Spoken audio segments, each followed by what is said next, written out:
Hey,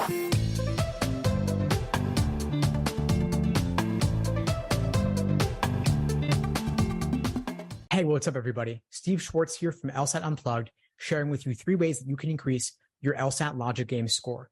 For those who don't know, at LSAT Unplugged, we offer live online classes via Zoom, on-demand video courses, small group coaching, and one-on-one coaching. We'd love to help you out. Check out the links below this video to find out more and to book a call with me and my team. We'd love to help you out. So 3 ways to increase your logic game score. First, making more inferences up front. This is one of the biggest and best ways you can increase your efficiency and your speed on the LSAT logic game section. In my experience, far too many students rush onto the questions without taking enough time to thoroughly flesh out their diagrams. A lot of students will read the initial paragraph, determine this is an ordering game, this is a grouping game, a combination game, a rare game, what have you, and they will then read the rules, diagram those, and go right onto the questions.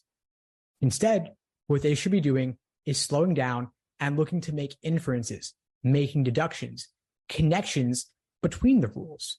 LSAC isn't looking for you to just mechanically brute force, try out all 5 choices, looking to see what works after plugging it in.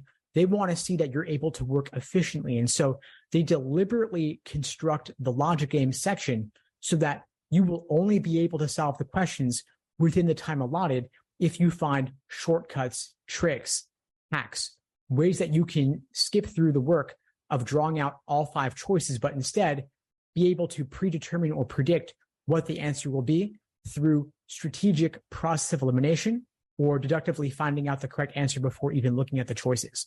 The way you do this, the biggest way, is through making inferences. So if you see the same variable featured in multiple rules, that is a great indication that you will be able to link those rules together to make a deduction. Make enough of those inferences, and you might even be able to draw out multiple main diagrams that encompass all the possibilities for the logic games section. In my very, very old logic games explanations on YouTube, I've done this. And of course, we do much more in our LSAT courses where we have live classes every single week, walking through logic games. We'll spend an entire hour on one game and the associated questions, talking through all the tricks and traps that LSAC lays for you and more strategic ways that you can quickly and efficiently come to the correct answers before even having to go through all 5 choices, saving you a ton of work. I've got a great team of instructors. They've all scored 170 plus on their official LSAT. And so they show you all sorts of different ways that I myself haven't even thought of. So definitely check it out below the video for more.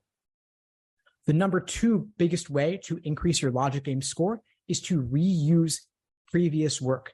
Previous valid hypothetical scenarios are a great time-saving tool to allow you to avoid having to draw out new diagrams over the course of the game. You'll often notice the first question associated with the logic game is an orientation question. This question is your warm-up. It's your gimme. It's an easy way for you to lock up a point or two by simply checking all the rules against a single choice. So you go choice by choice, you apply all the rules to those choices, checking for violations. And the correct answer choice is the one that violates no rules at all, meaning that it is a valid scenario. And so let's say that your correct answer to the orientation question had a variable X in slot number 3. If LSAC later asks you for a different question, which one of the following could be true, and one of the answer choices is X could be in slot 3, that is your answer. You know that because you've already seen it occur in what you know to be a valid scenario. So you don't need to draw out any new work to solve that later question. You've already seen that scenario occur, so you know it could work. You pick it and you move on. Great time-saving device there. Finally, the third big way to increase your logic game score is to approach the questions out of order. And this ties in really nicely with the second way of reusing previous work. The best way to make sure that you have the most valid scenarios available to you by the end of the game is to solve the questions that involve local diagrams first. Local diagrams meaning valid scenarios. If you do all your if questions first, the questions that ask you if X is in slot 3, or if A is second, or if A is in group 1 and B is in group 2, You draw out all your diagrams first, then later circle back to all the general global questions that are open-ended. You will have more valid scenarios available to you to help you solve those general global questions. To go back to my example earlier, if we'd ask the question, which one of the following could be true?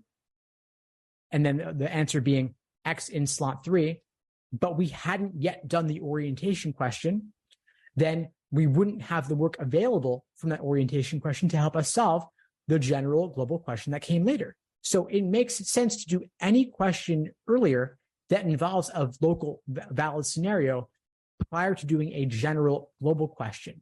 So what you want to do is you want to do your orientation question first, of course. That's your gimme. Most people do that anyway. Then you do all your local if questions that require drawing a new diagram. Then finally, last, you do your general global questions that require, or ideally have you using at least, the previous valid scenarios. That way you come to that general question armed with as much data as possible to help you solve that question without brute forcing it, without having to draw out all 5 choices and testing them out one by one, slowly, painstakingly. Instead, you already have the maximum amount of information you possibly could have when you get to that point.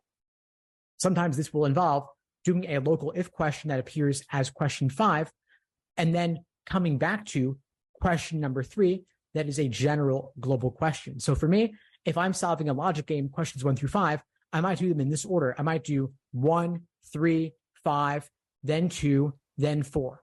So I'm skipping around, doing them out of order, but I'm doing them in the most efficient order that works for me by allowing me to maximize my reuse of these previous hypothetical scenarios. So again, to recap, the 3 big ways to increase your LSAT logic game score. Number 1, make inferences. Number 2, reuse previous work. And number 3, approach the questions out of order. That's all for today, folks. I hope you found this helpful. If you did, please like the video, leave a comment, and subscribe to the channel if you haven't done so already. It really helps with that YouTube algorithm, and I really do appreciate it. And again, if you're looking for help, please check out the links below to book a call with me and my team. We'd love to help you out. In the meantime, I wish you all the best and take care.